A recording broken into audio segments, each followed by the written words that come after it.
Fíjense en que él, acá, ¿no? Lo que está narrando, ¿no? Es algo que nosotros, a veces por este asunto de la espiritualidad, yo les digo por experiencia de mi mismo proceso, ¿no? Cómo va sucediendo, ¿no? Porque es un continuo proceso, nunca acaba, para mí nunca acaba. A veces, cuando la mente está muy atorada, ¿no? Muy atorada, quedamos muy aturdidos por la voz en la cabeza,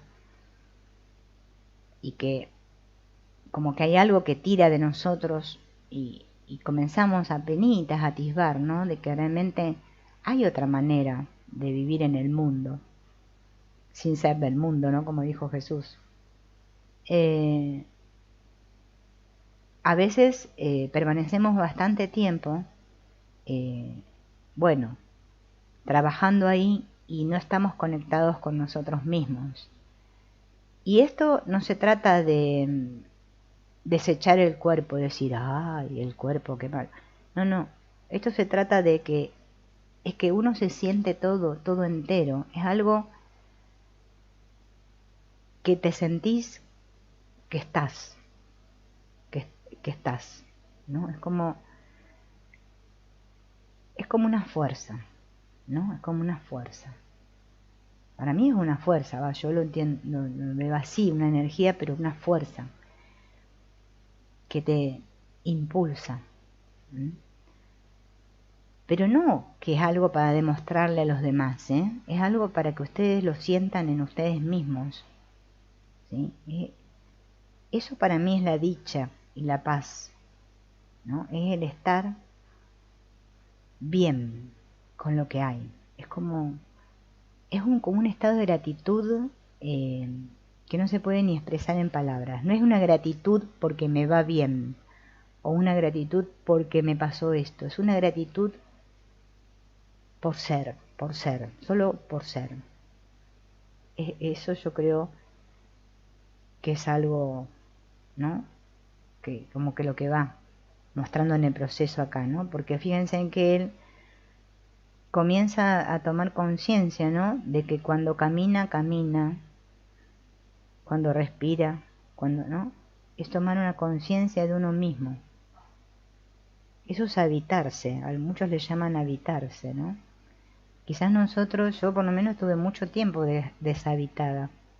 Estaba en una evasión, usaba la espiritualidad para evadirme, porque era tanto mi conflicto, tanto lo que tenía ahí, que usaba la espiritualidad para evadirme. Pero la vida me volvía a poner otra vez los obstáculos, y tenía que volver otra vez a mirarlos de frente y a sentir todo ese dolor que no quería sentir. Entonces tenía dos opciones: o me seguía evadiendo o afrontaba. La espiritualidad no es ser buenitos y tontos y estar todo el día así, ay, qué lindo. No, no es así, ¿eh? El que hace una espiritualidad así no le va a servir nunca para nada. La gente tiene que comprender lo que es la verdadera espiritualidad. Entonces vamos a volver a la fuente. Mientras tanto vamos a estar comprando cosas que nos venden por ahí, que no sirven para nada. Va a perder el tiempo. Bueno, si yo también las hice. Y yo ya les dije, si les contara las cosas que he hecho, nos matamos la risa. Pero ¿qué va a hacer? Era lo que tocaba en el momento. Lo que es que no podemos hacer otra cosa más que la que toca en el momento. ¿Mm? Entonces, tomar conciencia, ¿no?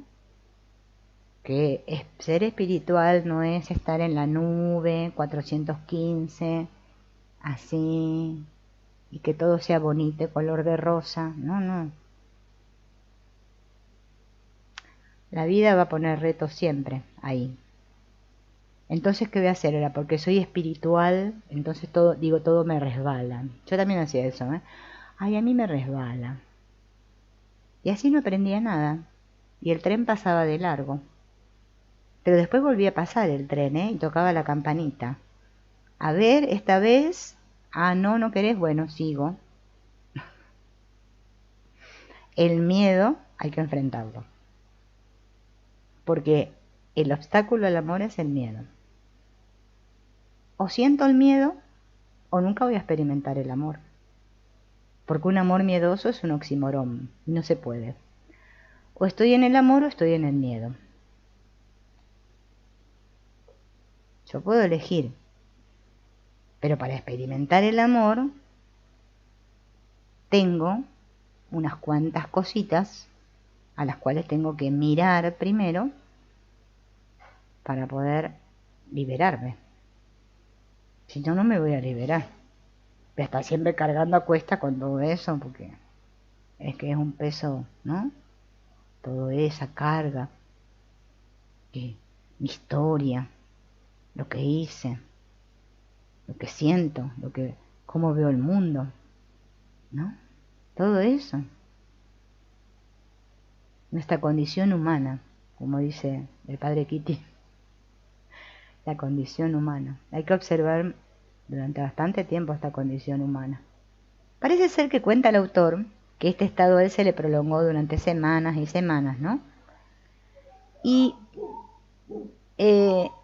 dice que él no sintió, fíjense lo que dice acá, ¿no?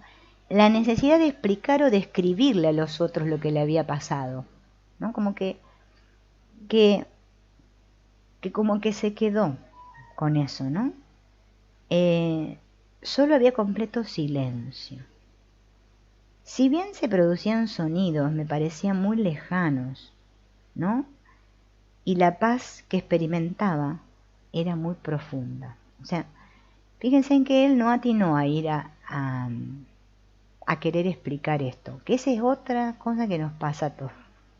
Va, por lo menos yo lo he experimentado también. Que cuando sentimos, ¿no? Esta cosa que burbujea dentro nuestro y todo esto, nosotros queremos compartir con otros, o convencer a otros, o invitar a otros a que compartan esto que nosotros descubrimos, y bueno, todo este asunto, ¿no? Y a veces cometemos muchos errores porque el otro está con lo de él y no le interesa para nada. Y por eso es muy importante, ¿no? Cuando tengamos estas experiencias, que no las guardemos para nosotros, pero no por ser egoístas, ¿eh? Es porque es algo que es muy nuestro, ¿no? El otro no necesita que le contemos. No, no. Por eso, ¿vieron esto que dice Byron Katie? Byron Katie tiene una frase que a mí me encanta.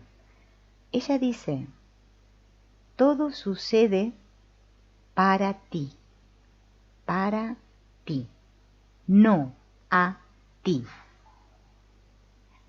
Cuando estamos en el lugar de víctimas, que es donde hemos estado bastante tiempo, y bueno, volveremos unas cuantas veces, porque no es tan fácil salir de ahí, nosotros estamos muy convencidos de que todo nos sucede a nosotros. O sea, que todo me sucede a mí. ¿Por qué me pasa esto a mí? Cuando salimos de ese espacio de víctima y nos conectamos con nosotros mismos, nos damos cuenta que todo sucede para nosotros, para ti. Por eso, ver la vida como una escuela es maravilloso. Estamos en el aula y estamos aprendiendo. Y las lecciones son para mí. Porque las lecciones que aparentemente parece que son para otros, son para otros. Por eso es lo que les vuelvo a repetir de la experiencia. Cada experiencia es particular. Porque a veces preguntamos, ¿no? Pero la experiencia de fulano, que le explique cómo fue. Y el otro la puede contar, como está haciendo este autor acá, la cuenta su experiencia. Pero nosotros no podemos sentir lo que sintió. Yo solo soy capaz de sentir lo que siento yo. No puedo sentir lo que siente el otro. Esto de la empatía, también hay una mala versión de la empatía, porque es una empatía del ego. Por eso el curso de milagros, cuando habla de la empatía, fíjense en que si ustedes leyeron esas secciones que habla de la empatía del ego, el curso de milagros, van a ver que nos da otra mirada totalmente distinta a la que nosotros tenemos de lo que es ser empático. ¿Mm? Bueno, vamos de a poco porque para nosotros esto es todo como un mundo nuevo a descubrir, porque estamos muy acostumbrados a lo que nos contó el mundo, ¿no? Ahora en este capítulo él dice de la paz absoluta a la confusión total. Fíjense. Por eso les digo que el libro va así. De estar en un estado, cuenta acá Michael Singer, ¿no? De una paz absoluta, pasó a un estado de confusión total. No sé si a ustedes les habrá sucedido, pero fíjense en que en el proceso, forma parte del proceso, que hay momentos en que nos sentimos totalmente confundidos. No sé si a ustedes les pasa, a mí me pasa muy a menudo.